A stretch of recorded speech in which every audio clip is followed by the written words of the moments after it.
Hello everyone. आज की video में हम बात करने वाले हैं कैंसर के क्या क्या सिम्टम होते हैं। जैसे हमारे देश में स्त्रियों में गर्भाशय का कैंसर, स्तन का कैंसर और पुरुषों में मुंह व गले का कैंसर सामान्य रूप से पाया जाता है। आज हम बात करेंगे यदि किसी को कैंसर हो गया है तो कौन कौन से सिम्टम दिखाई देंगे, यानी किन किन लक्षणों से शरीर में कैंसर का पता लगाता है, मतलब सिम्टम ऑफ कैंसर के बारे में जानेंगे।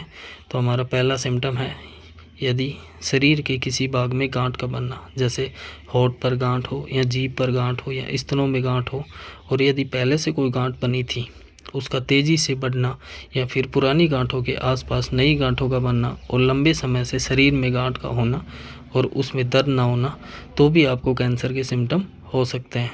इसके बाद में नेक्स्ट है जख्म या फोड़ा का जल्दी भरकर ठीक नहीं होना, यानी कि शरीर में कहीं भी जख्म है या फोड़ा है वो जल्दी से ठीक नहीं हो रहा है, तो भी आपको कैंसर के सिम्टम हो सकते हैं। इसके बाद में नेक्स्ट है अनियमित रुधिर स्राव या रुधिर के समान द्रव का विसर्जन भी कैंसर का सिम्टम होता है।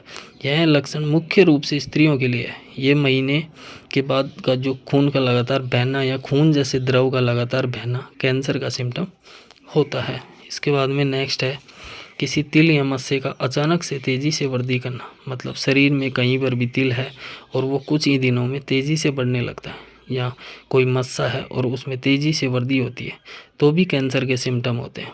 या मस्से और तिल में अचानक से अगर रंग में परिवर्तन होता है तो भी कैंसर के लक्षण हो सकते हैं। इसके बाद में नेक्स्ट है सोच निवृत्ति के समय में अनियमित परिवर्तन होना।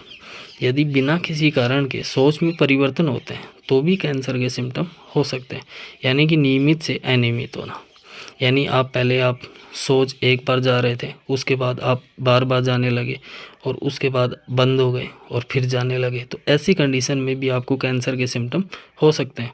इसके बाद में नेक्स्ट है स्वर में रुक्षता, लगातार कफ का बना रहना, निकलने में परेशानी होना भी कैंसर के क्या है प्रमुख लक्षण है। स्वर में रुक्षता का मतलब है आवाज़ में बदलाव या आवाज़ में भारीपन होना या आवाज़ का बदल जाना। यदि लगातार कफ बना रहता है, बलगम बना रहता है, तो भी आपको कैंसर के सिम्टम हो सकते हैं। अथवा निगलने में दिक्कत हो रही है तो भी आपको कैंसर के सिम्टम हो सकते हैं। इसके बाद में नेक्स्ट है कब्ज़ का बना रहना या भूख नहीं लगना या वज़न में लगातार कमी होना, यानी कि शरीर में लगातार अगर कब्ज है, भूख नहीं लगती और लगातार वज़न की कमी हो रही है, तो भी आपको कैंसर के सिम्टम हो सकते हैं। इसके बाद में नेक्स्ट है मल मूत्र, उल्टी और थूक के साथ खून का आना। यदि आपको मल में, मूत्र में, उल्टी में और थूक के साथ अगर खून आ रहा है, ब्लड आ रहा है, तो भी आपको कैंसर के सिम्टम हो सकते हैं। इसके बाद में नेक्स्ट है लंबे समय से अगर आपको लगातार खांसी आ रही है, आप लंबे समय से आपको खांसी है, तो भी आपको कैंसर के सिम्टम हो सकते हैं। तो ये आपके 9 सिम्टम थे। इनके आधार पर हम महसूस कर सकते हैं कि हमारी बॉडी में कैंसर हो सकता है। देखिए दोस्तों, जितने भी आपको सिम्टम बताए गए ये संभावित है, ना कि ज़रूरी। इन लक्षणों के अकॉर्डिंग आपको कैंसर हो सकता है, ये ज़रूरी नहीं है, लेकिन आपको इन लक्षणों के बाद डॉक्टर से परामर्श लेना भी आवश्यक होता है। Thank you.